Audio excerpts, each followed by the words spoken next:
UP के सुल्तानपुर जिले में 28 अगस्त की दोपहर जिस वक्त भारत ज्वेलर्स पर डाका पड़ा, क्या उस वक्त डाका डालने वालों में मंगेश यादव भी शामिल था? क्या शोरूम के सीसीटीवी कैमरे में कैद 5 डकैतों में से एक मंगेश यादव था? अगर ऐसा हुआ है तो फिर ये कैसे मुमकिन है कि मंगेश यादव उस वक्त शोरूम में डकैती भी डाल रहा था और ठीक उसी वक्त वो सुल्तानपुर से करीब 90 किलोमीटर दूर अपनी बहन के साथ उसके स्कूल में भी मौजूद था? और सबसे बड़ा सवाल ये है कि अपने तीन साथियों के एनकाउंटर की खबर मिलने के बाद भी मंगेश यादव अपने घर पर आराम से कैसे सो रहा था? यही वजह है कि ये मामला अब एनकाउंटर और मर्डर के बीच आकर खड़ा हो गया है। जौनपुर के अगरौरा गांव में ट्रक ड्राइवर राकेश यादव का घर है। इस घर में 4 लोग रहा करते थे। राकेश यादव, उनकी पत्नी, 10वीं में पढ़ने वाली बेटी प्रिंसी और बेटा मंगेश यादव।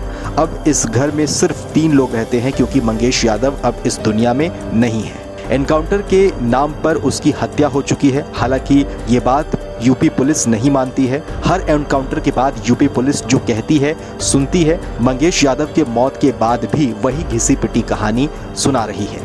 लेकिन इस बार यूपी पुलिस अपनी ही कहानी में उलझ कर रह गई है। पुलिस की कहानी में इतने झोल हैं कि अगर उन्हें झाड़ दिया जाए तो इस एक फ्रेम में नजर आ रहे ये सारे के सारे यूपी पुलिस के महारथी शायद एक साथ जेल में नजर आए।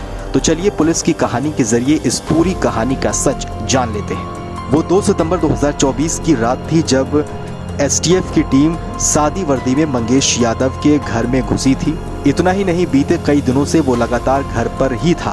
अब यहाँ सवाल है कि अगर मंगेश यादव भारत ज्वेलर्स के यहाँ लूटपाट में शामिल था, 1 सितंबर को उसके 3 साथियों का एनकाउंटर हो चुका था, 4 सितंबर को उसका सरगना विपिन खुद सरेंडर कर एनकाउंटर के डर से जेल में चला गया था, तो फिर मंगेश यादव क्या घर पर बैठकर एसटीएफ के आने का इंतजार कर रहा था? कायदे से तो लूट के माल के साथ उसे यूपी ही छोड़ देना चाहिए था, लेकिन वो घर पर बेफिक्र सो रहा था कि आओ और मुझे पकड़ लो। घर वालों की कहानी के हिसाब से 2 सितंबर को जिस दिन मंगेश पर 50,000 का इनाम रखा गया और 4 सितंबर को जिस दिन इनाम डबल किया गया था, उस वक्त मंगेश फरार नहीं बल्कि पहले एसटीएफ की नजरों में और फिर कब्जे में था।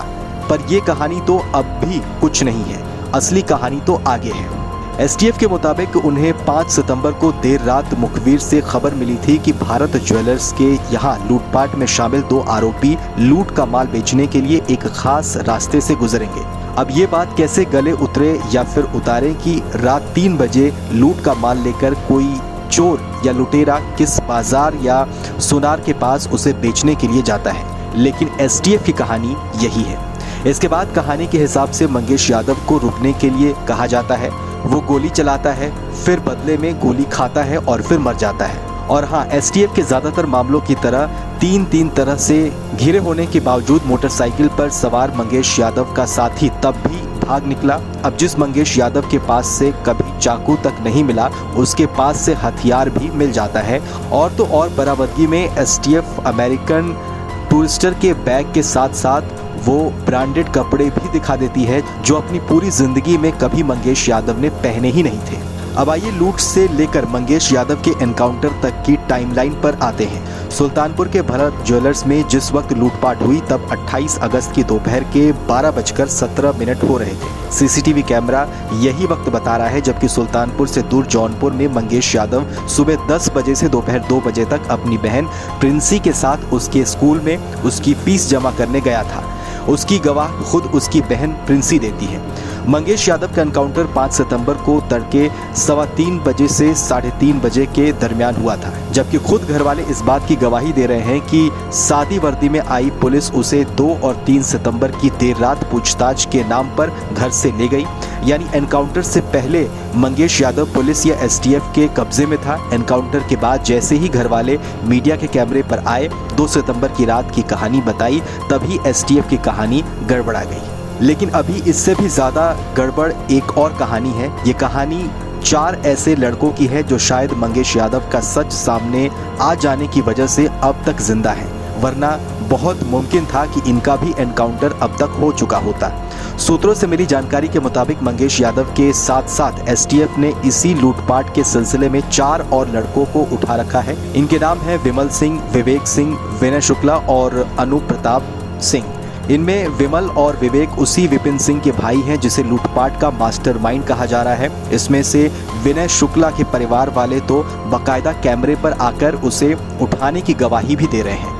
प्लान के तहत एसटीएफ ने इन चारों को उठा तो लिया, किसी एनकाउंटर के बाद शायद उनकी भी जिंदा या फिर मुर्दा गिरफ्तारी भी दिखा देते, लेकिन तभी मंगेश यादव का एनकाउंटर सुर्खियों में आ गया। मंगेश के परिवार के दाव की वजह से एनकाउंटर पर सवाल उठने लगे। ऐसे में एसटीएफ का प्लान चौपट हो गया। सूत्रों के मुताबिक बदले हालात को देखते हुए पहले से ही कब्जे में मौजूद इन चारों की अब एसटीएफ सुल्तानपुर के ही किसी थाने में गिरफ्तारी दिखाना चाहती है, मगर पेच ये फंस गया है कि लोकल पुलिस इन चारों को जमा करने यानी उनकी गिरफ्तारी दिखाने से पीछे हट रही है। लेकिन पुलिस का कहना है कि वो इसी शर्त पर इन चारों को जमा करेंगे यानी गिरफ्तार करेंगे जब ये गिरफ्तारी एसटीएफ की तरफ से दिखाई जाए। लेकिन एसटीएफ इससे बचना चाहती है क्योंकि घर वालों के सामने आ जाने के बाद अब एसटीएफ के लिए ये जवाब देना मुश्किल हो गया है कि जब चारों को कई दिनों पहले ही उठा लिया गया था तो उनकी गिरफ्तारी अब क्यों दिखाई जा रही है। चलते चलते उस मोटरसाइकिल का भी हालचाल ले लीजिए जिस पर भागते हुए मंगेश यादव का एनकाउंटर हुआ था।